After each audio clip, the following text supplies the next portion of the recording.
Hello, Lithuania! As my mother would say, God love you, no seats. Holy mackerel. It's good to be back in Vilnius, a nation and a region that knows better than anyone the transformational power of freedom. You know, who showed the world that the strength of a people united cannot be denied. And together with your brothers and sisters in Estonia and Latvia, you helped end the era of division through the power of connection. The Baltic Way, not the Berlin Wall, became the symbol for Europe's future. And later, when the Soviet tanks sought once more to deny your independence, the people of Vilnius said no, no, no, no. And in January of 1991, tens of thousands of citizens, unarmed and unyielding, came of their own accord, standing as one to protect the TV tower, to shield the Supreme Council and defend freedom. 14 heroes tragically lost their lives. Hundreds were wounded.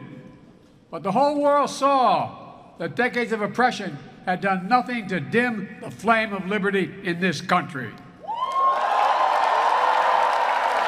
I mean it. It's consequential. The light of Lithuania, you kept it strong, you kept it bright, and you kept the light shining. Here in Vilnius and in Washington, D.C., where the yellow, green, and red of your flag flew every day, this past year, we've celebrated 100 years of unbroken diplomatic relationship between the United States and the Baltic states. America never recognized the Soviet occupation of the Baltics. Never, never, never, Mr. President.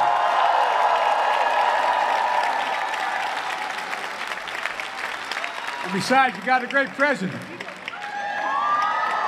Stand up. Now, stand up.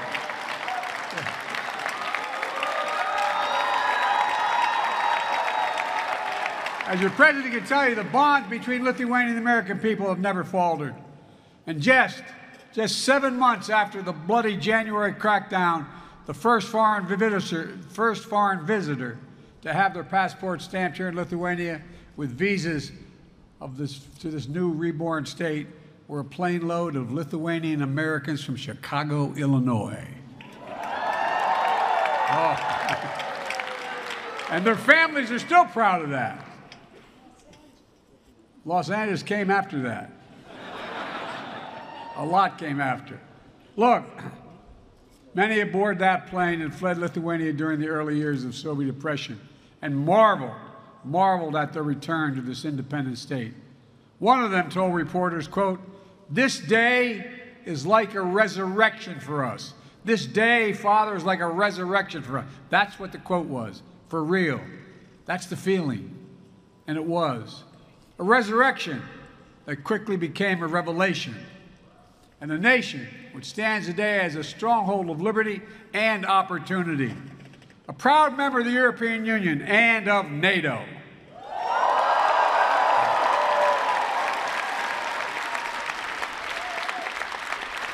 I had the great honor as United States Senator of championing Lithuania and other Baltic states to join NATO in 2004. Wasn't I brilliant doing that? But all kidding aside, think about how it's changed things. Think about what's happened.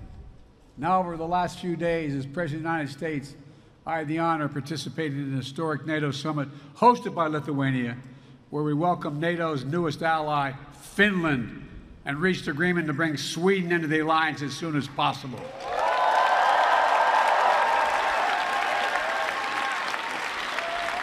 And President Erdogan kept his word. We've witnessed your historic journey, and I'm proud to call Lithuania friend, partner, and ally. Ally.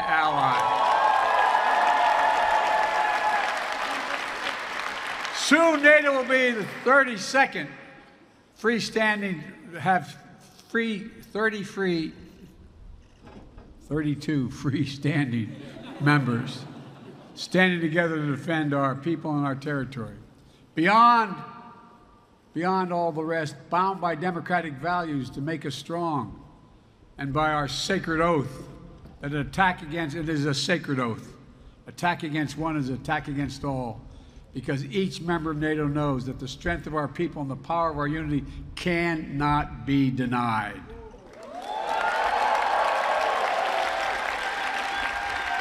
If I sound optimistic, it's because I am.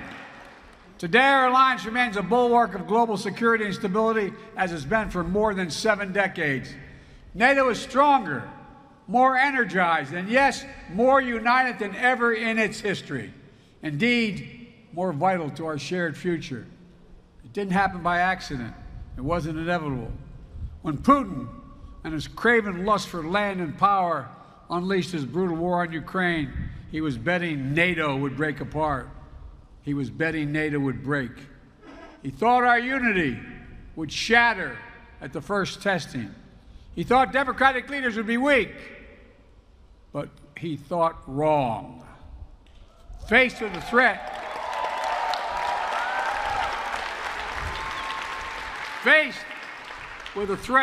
the peace and stability of the world, to democratic values we hold dear, to freedom itself, we did what we always do. The United States stepped up, NATO stepped up, our partners in Europe and in the Indo-Pacific stepped up. All across the world they stepped up. And we're ready. We were ready because we stood together. In the months leading up to the war, as Putin amassed his forces on the Ukrainian border and laid the groundwork for his brutal invasion, I was in constant contact with my fellow leaders of the G7 and the European Union and NATO, constantly. We warned the world what Putin was planning. Even some in Ukraine didn't believe what we had our intelligence community found. We made sure NATO was prepared to deter any aggression against any member state. We pursued intense diplomacy with Russia, seeking to avert this terrible war. And when Russian bombs began to fall, we did not hesitate to act. We rallied the world to support the brave people of Ukraine as they defend their liberty and their sovereignty with incredible dignity. I mean that from the bottom of my heart. Think about it. Think about what they're doing.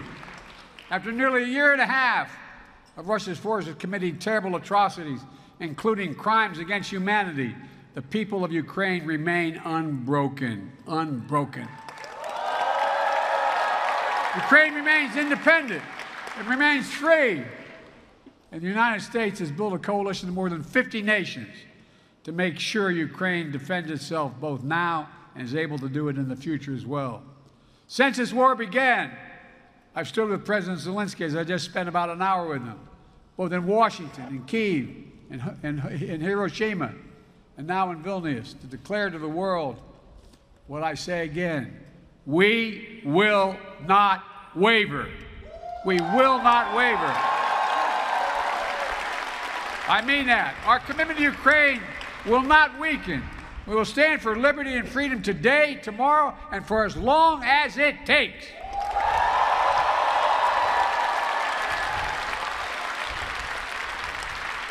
We all want this war to end on just terms, terms that uphold the basic principles of the United Nations Charter that we all signed up to: sovereignty, territorial integrity.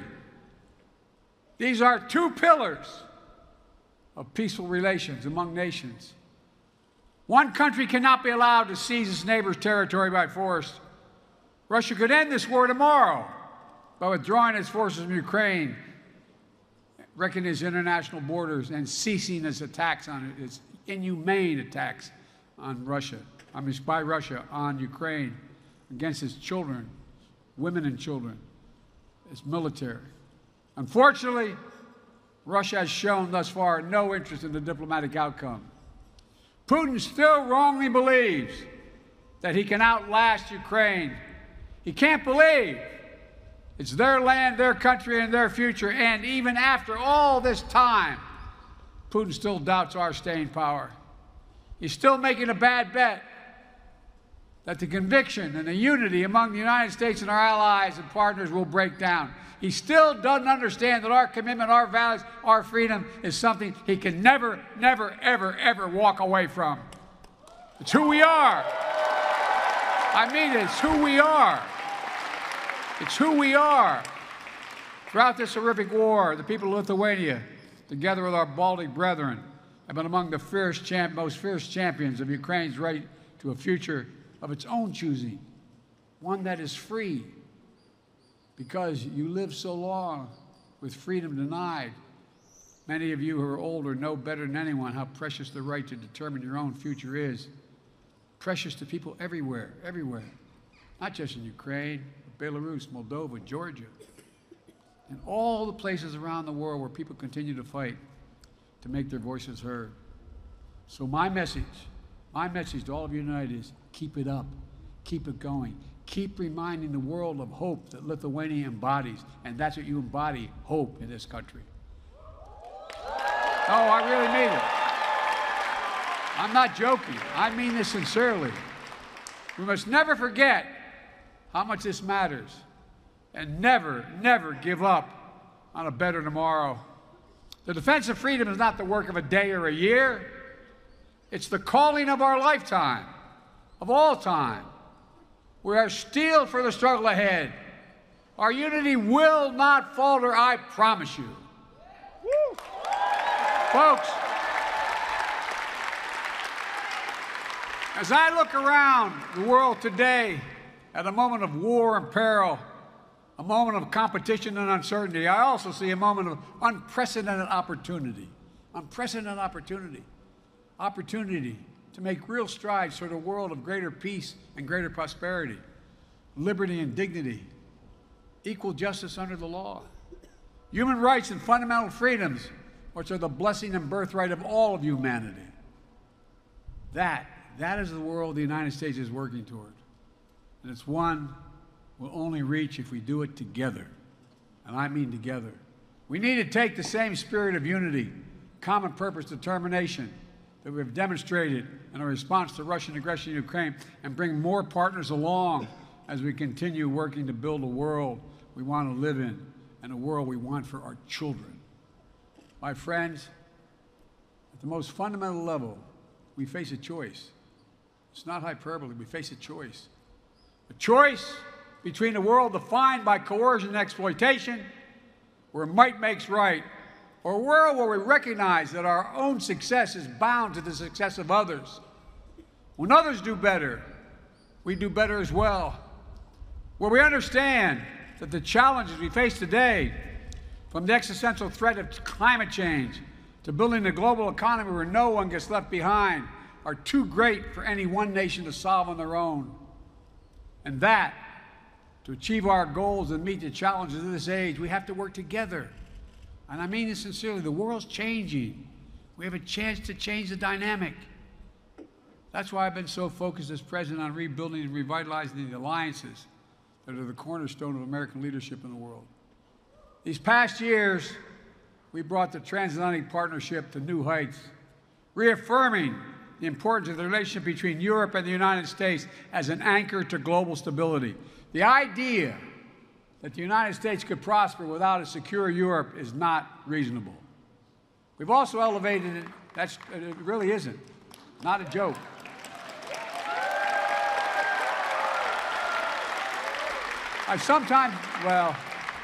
We also elevated and deepened American alliance in the Indo-Pacific with Japan, the Republic of Korea, Australia, the Philippines, which provide critical security and deterrence in that vital region of the world. Through our Quad partnership, it's a fancy way of saying our partnership with Australia, India, Japan, and the United States, we're bringing major democracies of the region together to cooperate, keeping the Indo-Pacific free and open, prosperous, and secure.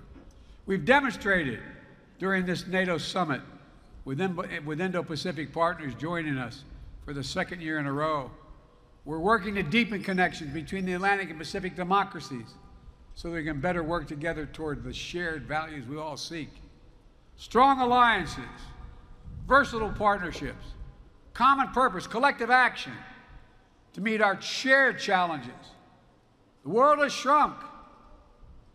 That's how we build a future to see, but we share and know we share challenges and work together. We have to step up together, building the broadest and deepest coalition to strengthen and defend the basic rules of the road, to preserve all the extraordinary benefits that stem from the international system grounded in the rule of law. We have to come together to protect rights and freedoms to underwrite the flow of ideas and commerce, and which have enabled decades of global growth. Yes, territorial integrity and sovereignty, but also principles like freedom of navigation and overflight, keeping our shared seas and skies open so that every nation has equal access to our global common space. And as we continue to explore this age of new possibilities, an age enabled by rapid advances in innovation, we have to stand together to ensure that the common spaces of our future reflect our highest aspirations for ourselves and for others. As my dad would say, that everybody is treated with some dignity. So that artificial intelligence, engineering, biology, and other engineering emerging technologies are not made into weapons of oppression, but rather are used as tools of opportunity. Working with our allies and partners to build a supply chains that are more resilient, more secure, so we never again face a situation like we had during the pandemic, where we couldn't get critical goods we needed for our daily lives.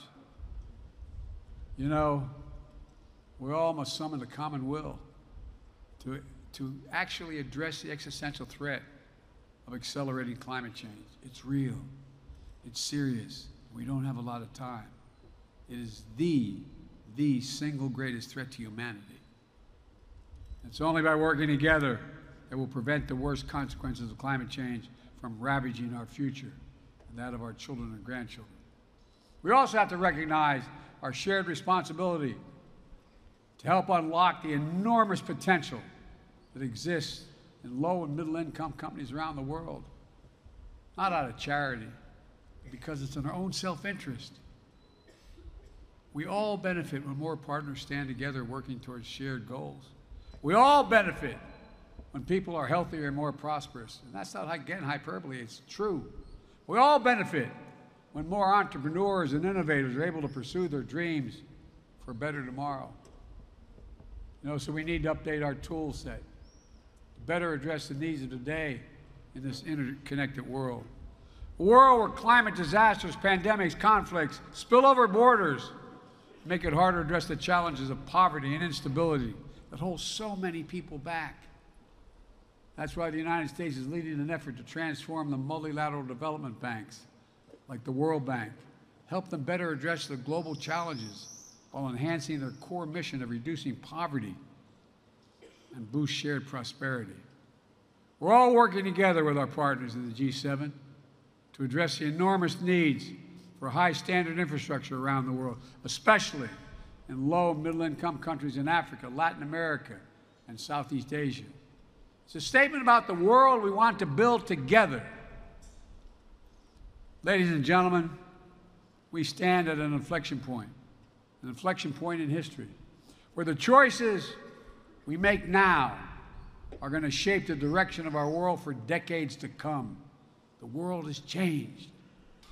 Will we turn back naked, unchecked aggression today to deter other world would-be aggressors tomorrow? Will we staunch the climate crisis before it's too late? Will we harness the new technologies to advance freedom, or will we diminish it? Will we advance opportunity in more places or allow instability and inequality to persist? How we answer these essential questions is literally going to determine the kind of future our children and grandchildren have. And again, that's not an exaggeration. It's a fact. It's going to take all of us. All of us. I believe that with ambition, with confidence in ourselves and one another, with nations working together for common cause, we can answer these questions. We can ensure the vision we share and the freedoms we cherish are not just empty words in a troubled time, but a roadmap.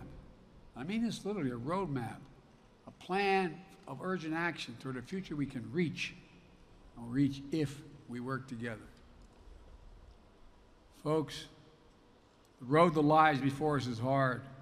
It will challenge us, summon the best of ourselves, to hold faith in one another, and never give up, never lose hope, never. Every day we have to make the choice. Every day we must summon the strength to stand for what is right, to stand for what is true, to stand for freedom, to stand together. That, my friends, is the lesson we learn from history. and the history of Lithuania's story.